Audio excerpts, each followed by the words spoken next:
আজ সন্ধ্যেতে ভাবলাম একটু স্যান্ডউইচ বানাই, যেই বলা সেই কাজ। আমি এই সাইডে ডিম সেদ্ধ হতে বসিয়ে দিয়েছি, আর এই সাইডে আমি ছোটো মাকে বলে দিয়েছি যে গাজর, ক্যাপসিকাম, একটু পেঁয়াজ আমাকে একটু কুচিয়ে দিতে, তাই ছোটো মা এখন কুচিয়ে দিচ্ছে। তারপরেই আমি ভাজা বসিয়ে দিয়েছিলাম। আমি এখানে দিয়েছিলাম রসুন ফোড়ন, গাজর, ক্যাপসিকাম আর পেঁয়াজ গোলমরিচ দিয়ে ভালো করে সটে করে নেব। আমি এখানে পেঁয়াজটা দিতে ভুলে গিয়েছিলাম, তাই ছোটো মা এসে পেঁয়াজটা দিয়ে দিচ্ছে। তো এখানে আমার ভাজা প্রায় কমপ্লিট। আমি আজ হোমমেড মেয়োনিজ বানাবো, সেটার জন্য নিয়ে নিয়েছি ডিম আর রসুন, আর নিয়েছি হচ্ছে তোমার লঙ্কা, কাঁচা লঙ্কা আর ধনেপাতা, আর একটু নুন, আর এই যে সাদা তেল। সাদা তেলের পরিমাণটা একটু বেশিই লাগে, তাও আমি চেষ্টা করছি একটু কম দেওয়ার।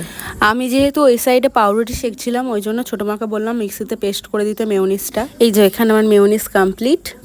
আমার মনে হয় দোকানের মেয়োনিজের থেকে বাড়ির মেয়োনিজটা বেস্ট। তারপরেই আমি এই সাইডে পাউরুটিটা সেঁকে নিচ্ছিলাম।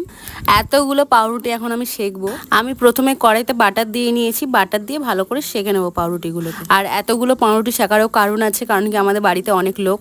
তারপরেই আমি এই সাইডে স্যান্ডউইচগুলোকে বানিয়ে নিচ্ছি। প্রথমে মেয়োনিজটাকে ভালো করে লাগিয়ে নিচ্ছি, তারপরে যে সবজিগুলো আমি ভেজে রেখেছিলাম সেই সবজিগুলো দিয়ে নিচ্ছি। দিয়ে নিয়ে ওর ওপরে দেবো আমি শসা দিয়ে, আর একটা যে পাউরুটি আছে তার ওপরেও আমি মেয়োনিজটাকে লাগিয়ে চিপকে দেবো, মানে আটকে দেবো।